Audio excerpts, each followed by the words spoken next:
Has Balenciaga gone too far?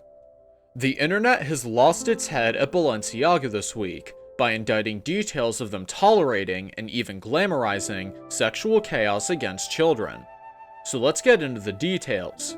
First, Balenciaga apologized after a few hours for its new holiday campaign, which is promoting children holding bags formed like teddy bears wearing bondage gear. But this is not the only one, as another controversy exploded last week. This controversy has led to the luxury fashion house to hand out a second apology a day after a Supreme Court ruling on child pornography laws was cited in an earlier ad. Let's check out this law. A printout of the 2008 United States v. Williams ruling, which sanctioned the constitutionality of a law that prohibits the hustling of child pornography, was photographed among papers dispersed across a desk in an ad for black and white bags that wholesale for over $3,000. Yes, things have started getting messy as Balenciaga announced it has put up with legal action against the production corporation, North 6, and its set designer Nicholas Desjardins for its spring 2023 campaign. You will find that the famous fashion house has claimed that inexplicable acts and omissions were created without Balenciaga's proficiency. These were malevolent or at least extraordinarily reckless, according to the company.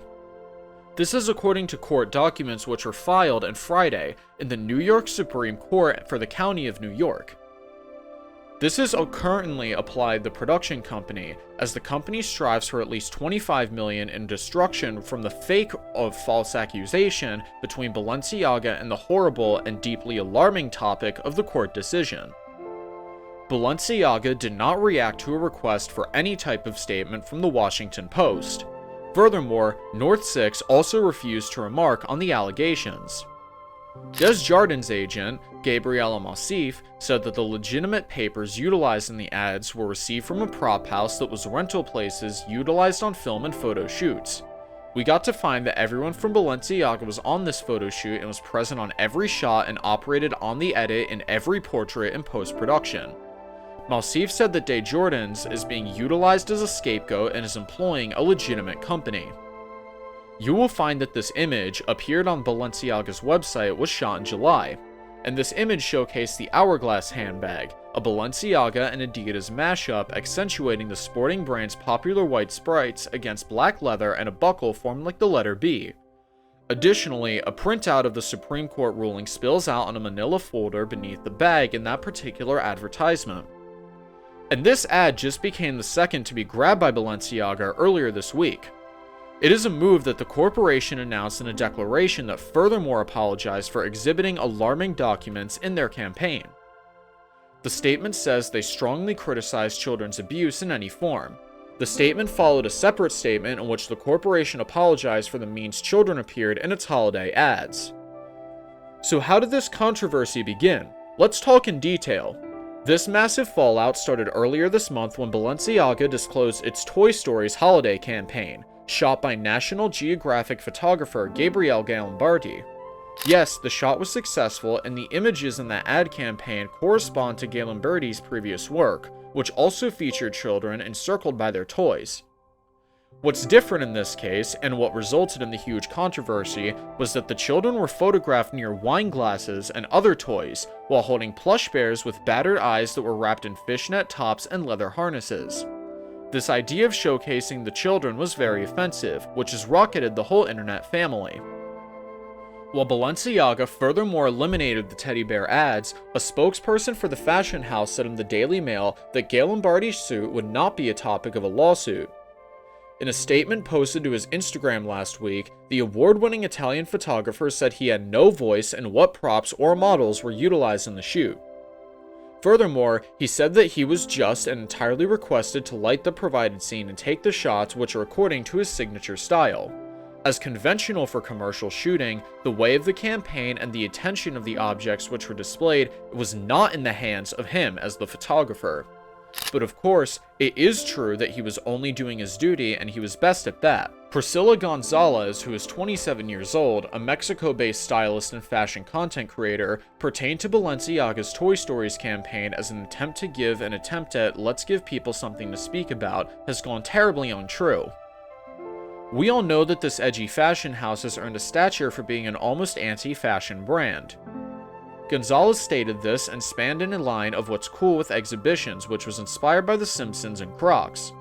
Earlier this year, it debuted a $1,500 leather clutch made to look like a backpack of Lay's chips. Gonzalez asked in the interview, how much can we challenge what's cool? We all know there is a thin line between being imaginative and nearly utilizing children as props or having them posture with unpopular items.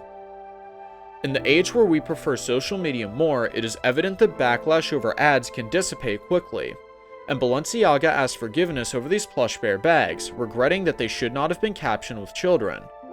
The eagle-eyed social media users started looking at prior campaigns with a magnifying glass, running into the spring 2023 ad with the child pornography case document. But Balenciaga is not free from other controversies, as Balenciaga is now being scrutinized for both ad campaigns. You have all seen Kim Kardashian, who often wears Balenciaga items. She has said in various campaigns and in a statement on Sunday she is presently re-evaluating her relationship with the brand, basing it off of their eagerness to acknowledge accountability for something that never should have happened and start with, and the actions she was expecting to see them take to safeguard children. Gonzalez said she would furthermore like to see the brand take accountability for the ads. You must be aware that these rulings have to go through several degrees of approval and eyes. So you likely have questions, as do we, about who authorized this, and where did everything go wrong. There really expects to be some responsibility taken by Balenciaga. Gonzalez, who used to consider Balenciaga one of her favorite brands, said there is a lesson for the fashion enterprise from the back-to-back advertisement controversies. And these enterprises should know that brands can't get away with these huge mistakes anymore. In the digital generation, where anything can go viral and anyone can analyze it, consumers have a very large and a very loud voice. This time, it can't throw the blame on the uncontrolled statements of a business partner. It is independently accountable for the ads and will be held responsible in the court of public opinion. We can argue precisely what the corporation was trying to say, but universally, we can acknowledge that the teddy bear ad was incorrect and in bad taste. Luxury brands like Balenciaga are attentive crafters and guardians of their brand image and should have known better. Nothing gets out of an Amity brand's front door without a combination review. It is impossible that no one inside the corporation saw the implicit, if not detailed, messages disseminated. This is the crisis. The company stretched cultural barriers it should have comprehended and that it shouldn't have overstepped. Let us know your views in the comments below on this controversy. Make sure to subscribe for more. We'll see you next time. Take care.